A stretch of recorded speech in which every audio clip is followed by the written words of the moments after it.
Un tāpēc, ko es gribu pateikt, ka lielā mērā šī uzņēmuma nākotne var būt diezgan cieši saistīta ar to, kā iet Stoličnai šņabim.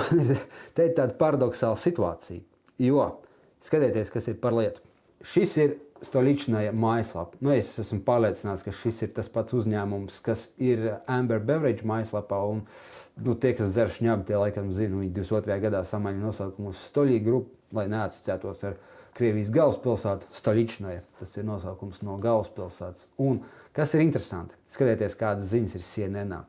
Stoļī Vodka files for bankruptcy in United States. Un ko viņš raksta, ka bankruptcy filing said it is experiencing financial difficulties and it lists between $50 and $100 million in liabilities. Respektīvi, Stoličnai grupa Amerikā ir iesniegusi tiesiskās aizsardzības procesu, jo viņiem ir problēmas apmēram 50 līdz 100 eiro kredīta samaksai.